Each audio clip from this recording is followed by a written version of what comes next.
Իմ թանկագին ընտանիք, նստեք իմ բոլոր սիրելիներ, մամայի համար ընտանեկան լուսանկար ենք անում։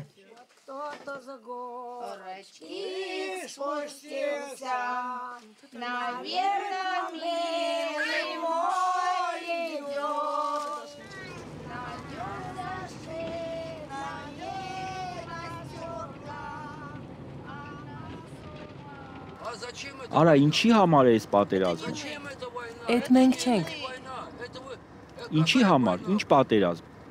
Այ քեզ բան, ինչ կռիվ, ինչի մասին եք խոսում։ Մի ներվայնացիր։ Ինչ բան է պատերազմը, իրար սպանելը, հա։ Չէ, այդ ռմբակոծություններն են, ռմբակոծումներն ինքնաթիռից։ Ամբողջ ընտանիքներ կոտորվեցին։ Դա քաղաքականությունն է, Ռուսլան, դա ոչինչ ոչ էլ քո բանն է։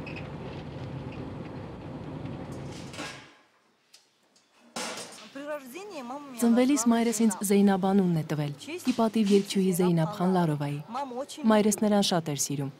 բայց Առաքելյանն ու Զեյնաբը մի տեսակ իրար չէին բռնում։ Ես վերցրի ամուսնուս ազգանունը։ Քաղաքում ով ինձ որպես Զեյնաբ է ճանաչում, կանգնեցնում, խոսում է հետս։ Երբեմն անգամ երեխաներս են հարցնում. «Մամ, իսկ ո՞րն է ճիշտը»։ Ասում եմ երկուսն էլ ճիշտ են, երկու անուններն էլ իմն են։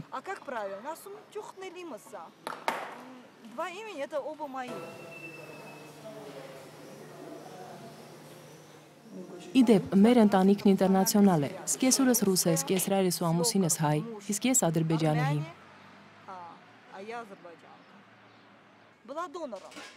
Պատերազմի ժամանակ դոնոր եմ եղել։ Ես առաջին խմբի բացասական արյուն ունեմ։ Դա այն ժամանակ շատ հազվադեպ խումբ էր համարվում։ Մի օր, երբ աղջկաս նոր էի ծննդաբերել, տեսնեմ հետևիցս են եկել, խնդրում են։ Մեզ արյուն է պետք, թեկուզ մի քիչ։ Հրամանատարի ոտքը կտրվել ընկել է։ Բայց ո՞նց կլինի, ախր ես նոր եմ ծննդաբերել, ինձ չի կարելի։ Բայց այնպես ստացվեց, ես չնայեցի օրենքով կարելի է, չի կարելի։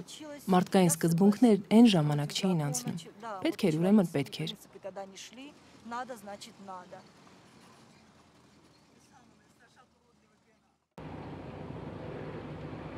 Ես անձամբ ամբողջ պատերազմն այնտեղ եմ անցել։ Ոչ միտեղ չեմ գնացել։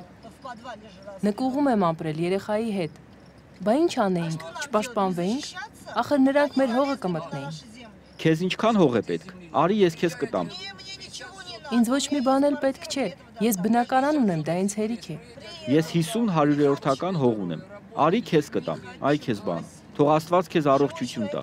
Շնորհակալ եմ, չեմ ուզում։ Ողջ առողջ մարդը չէր կարողանում Երևան գնալ, ամենտեղ փակ էր, մարդիկ սոված էին, ոնց որ Լենինգրադի բլոկադան, նույն վիճակն էր, որ պատմեմ մազերդ բիզբիզ կկանգնեն։ Էլ մաս չի մնացել։ Ոչինչ, ինչքան որ կա։ Ես ոչ մի անգամ չեմ լսել, որ ասեն, բա ինչու, բա այդ ոնց է, որ դու այստեղ ես, կամ ինչու ես դու նկուղը մտել, իսկ ձերոնքու գլխին ռումբ են թափում։ Ինչ տարբերություն, թե ես այն ժամանակ ով էի։ Քեզ այստեղ ընդունում են որպես մարդ, որպես բնակիչ։ Ես այստեղ եմ ծնվել, այստեղ եմ մեծացել։ Մենք բոլորս հայ, ռուս, ադրբեջանցի։ Միասին էինք հացի նստում, միասին էինք թաքնվում ռումբերից։ Ես իմ նկուղում երեխաներիս, հարևաններիս հետ։ Ես էլ հղի վիճակում հոգ էի տանում ռազմաճակատից եկած տղամարդկանց համար։ Սկեսուրս ու սկեսրայրս իրենց տան նկուղում էին։ Ու ամեն մեկը մտածում էր մի կերպ գոյատևելու ու ողջ մնացածներին օգնելու մասին, հասկանում եք։ Ես 10 տարի ամուսնացած եմ եղել։ Իմ ամուսինը մի անգամ չի ասել, քո արյունը սև է, գնա, դու ինձ համար օտար ես։ Մեր մեջ նման բան չի եղել։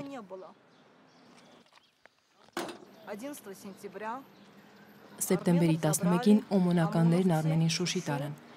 Դե մեղադրում էին երկու ադրբեջանցիների սպանության համար։ Նա այնտեղ 11 ամիս նստեց։ Ես մի երեխայիս կորցրի, ահավոր վիճակում էի։ Հետո Արմենին բաց թողեցին, դրանից հետո էլ պատերազմը սկսվեց։ Այդպես ձախորդությունները եկան մեկը մյուսի հետևից։ 6 ամիս հետո նրան սպանեցին։ Ոչինչ չեմ հիշում, միայն պիտաչոկն եմ հիշում։ Խնդողնի էինք խմում, գիտեք այդ գինին։ Հա, իհարկե։ Եկող տարի արժի դրանից բերել։ 87 կոպեկ արժեր։ Հա, հիմա էլ է էժան, բայց համով։ Այդ թթի արաղի, ներեցեք արտահայտությանս, ահա որ հոտը տանել չեմ կարողանում։ Մորս պատմելով ինքը մեծ ընտանիք է ունեցել։ Իրենից մեծ երկու եղբայր են եղել եւ իր զույգը Քերի Ֆաթալին։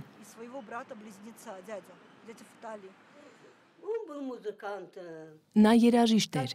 Հենց շքերթը սկսվում էր, առջևից նա էր գնում։ Բոյով, բուսաթով զինվորները նվագում էին բում, բում, բում,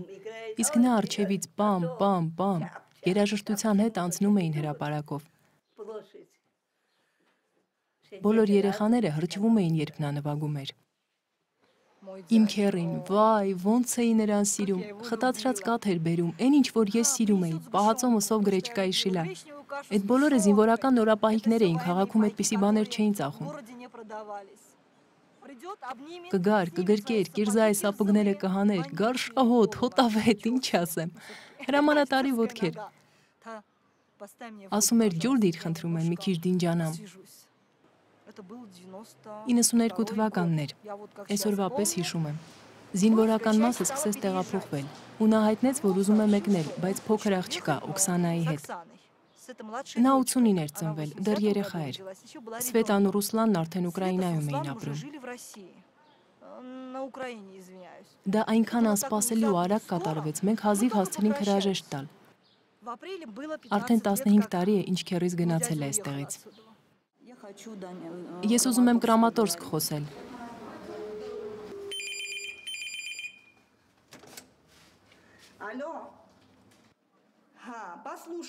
Ալո, ինձ լսիր Օքսանա, նրանք հավանաբար ինձ չեն ճանաչի, ես շատ եմ փոխվել։ Բայց ես կարճ շապիկով ու լայն շալվարով կլինեմ։ Մազերս էլ երևի կհավաքեմ։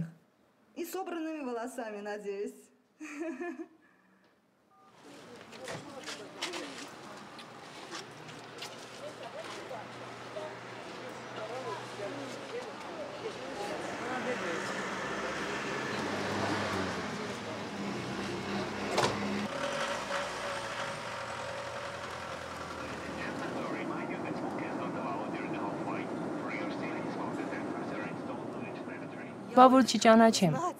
տեսնես ոնց կլինի։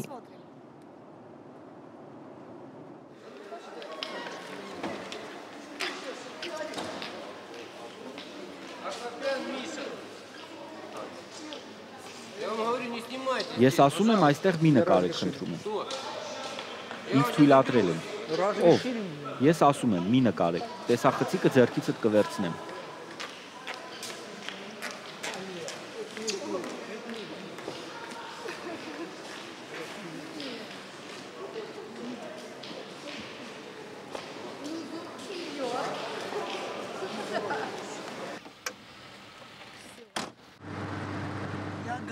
Ես համիթք էի անում, տեսնես ոնց կլինի, բա որ ձեզ չճանաչեմ։ Ինչ ես ասում, ոնց թե։ Ախր դուք ինձ չճանաչեցիք, չէ։ Հա, ես տեղը չբերեցի։ Մի կողմ քաշված կանգնել էիք, երևի չմոտենայիք էլ։ Չէ, ես չէի մոտենա, ես չճանաչեցի։ Մենք ուզում էինք տանը վերանորոգում սկսել, երբ զանգեցիր։ Ամեն ինչ կարգին է, ինչու ես անհանգստանում։ Այդ ես պետք է անհանգստանամ։ Գիտես, այս 3 ամիսը ես ինչ վիճակում էի։ Սվետան ընդհանրապես են աշխարհը գնաց, մինչև հանդիպեց քեզ։ Ոնց թե անհարմար է, ոնց կլինի, ախր ի՞նչն է անհարմար։ Դե լավ, Աստծո սիրուն։ Հիմա ինչ վիճակում որ կանք, էս ենք։ Ամեն ինչ նորմալ է։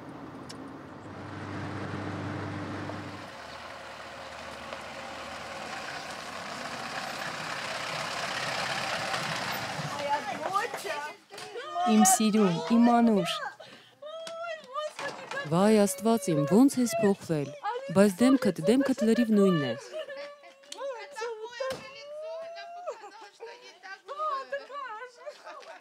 Ինչ են ասում, թե չաղացել ես։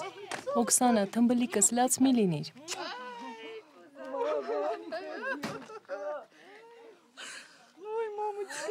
Միթե դու ես։ Օքսանան գոնե ճանաչեց քեզ, մենք բոլորովին չճանաչեցինք։ Դեմքը չի փոխվել, դեմքն ու աչքերը նույնն են մնացել։ Ահագին ջանք եմ թափել։ Իսկ ես մի անգամից ճանաչեցի։ Հետո աչքերից ջոկեցի, որ դա զինկան է։ Քսյուշ, նայիր տեսախցիկին, Ղարաբաղում նայելու են։ Կնիհարեմ, տեսքի կգամ։ Տես է, նա հղի է։ Բա ոնց, կալվածատեր մարդիկ են, չէ՞։ Տուն ու տեղով, ներս ու դուրսով։ Ես հենց ներվայնանում եմ, իրենց ասում եմ, ես ավելի լավ է Ստեփանակերտում ապրեի, քան թե ձերես կորած մոլորած տեղերում։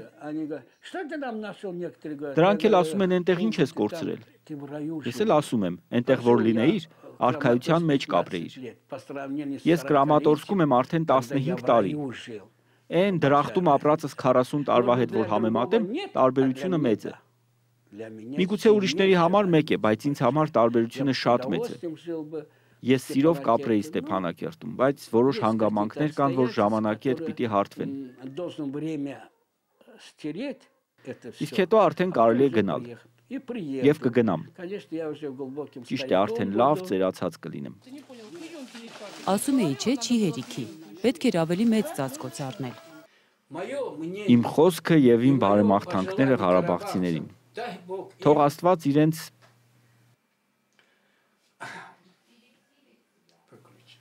անջատիր։ Նա այստեղ օտարության մեջ է, նրա տեղն այստեղ չէ։ Ես պինդ մարդ եմ, բայց տեսե։ Միգուցե հենց հիմա էլ մեկնի, գնա բոլորին տեսնի ու հանգստանա։ Այդպես էլ է լինում։ Մի տխրիր։ Ամեն ինչ լավ կլինի։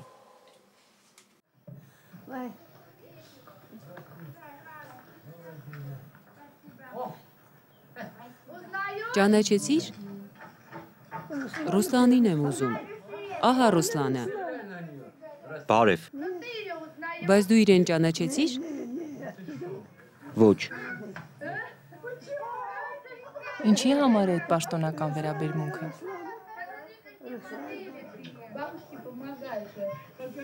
Սա մեր մայրն է։ Բարև ձեզ, ես ձեզ նկարներով եմ տեսել։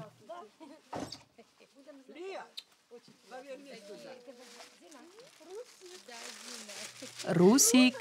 մաման խնդրել է քեզ գրկել ու համբուրել։ Նա սա տեսնում է, նայում է։ Դե հա, հետո։ Ամաչում է։ Ոնց եմ նրան սիրում։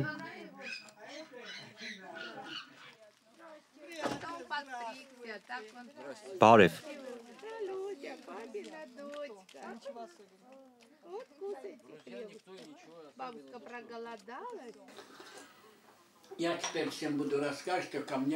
Ես հիմա բոլորին կպատմեմ, որ Կովկասցի զարմուհիս է եկել, այդպես։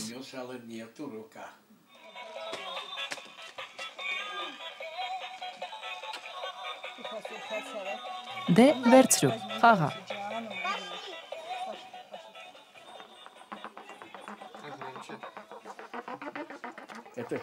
Առաջին շեփորն էր դա։ Ես միշտ առջևում էի կանգնում, առաջին շարքում էի նվագում, դեռ հետն էլ չափ էի տալիս։ Շեփորահար էի։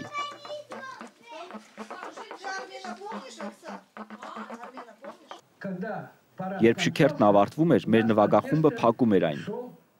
Վերջինն էր անցնում։ Ու այդ ժամանակ ես հրահանգ էի տալիս։ Նվագախումբ, հավսար, Զգաստ։ քայլով, մարշ։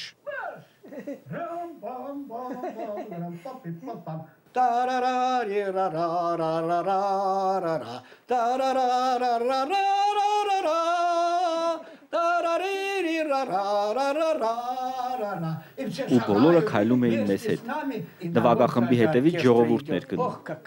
Ինչ սիրուն էր։ Առջևից տամբուր մաժորներ գնում, այսպես։ 1, 2, 1, 2 տեմպ էր տալիս նվագախմբին։ Նվագախումբը տեսնում էր, որ նրա գավազանը վերևում է։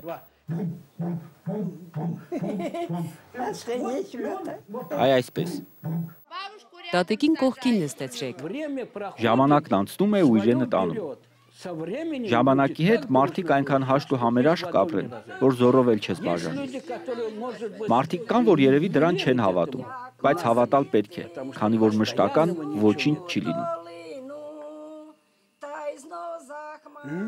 Մարդիկ կմտերմանան, մարդիկ կսկսեն հարգել իրար, ընկերություն անել։ Այնպես որ կգա այդ ժամանակը, կգա այդ ոսկե շրջանը Ղարաբաղում։ Դրա համար էլ ես սպասելու եմ այդ օրվան։ Որոշ մարդիկ կարող է ասեն, այդքան ժամանակ ոնց պիտի սպասես, արդեն հասակը տարած մարդ ես։ Ես եմ հասակս առած։ Եթե մարդ ձգտում է ինչ-որ լավ բանի, հավատում է դրան, կարող է 100 չէ, 150 տարի էլ ապրել։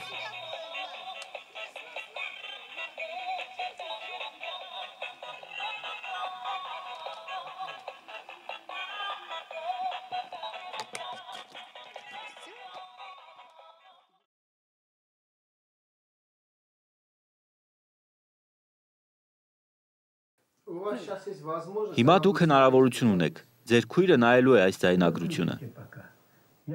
Անջատեք, հիմա ես չեմ կարող խոսել, որովհետև արցունքները խեղդում են։ Ոչինչ, ոչինչ։ Դե սպասիր խելքս գլուխս գա։ Մի վայրկյան շունչ քաշեմ ու կասեմ։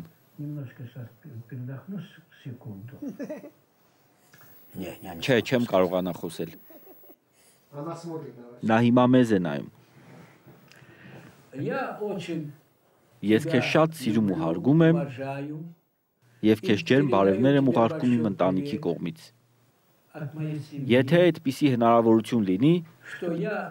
ես կգամ, քեզ կտեսնեմ։ Վերջ։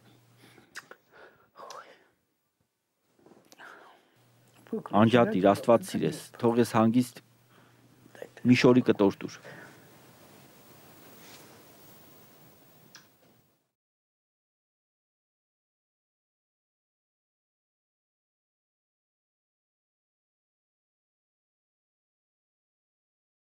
Դուք ինչ եք հիշում մեր պատերազմից։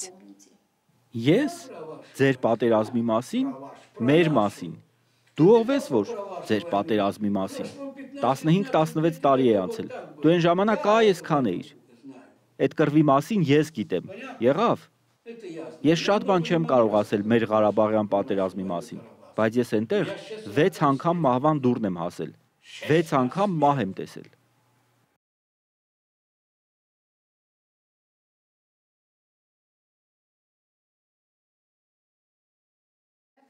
Հանիր գլխարկդ։ Հանգստացիր, այսպես ես պատկառելի տեսք ունեմ։ Ամաչում է։ Դու տեսած կաս, որ մահմեդականն առանց գլխարկի ման գա։ Դու ես մահմեդականը։ Դու կոմունիստ ես։ Ես կովկասցի եմ։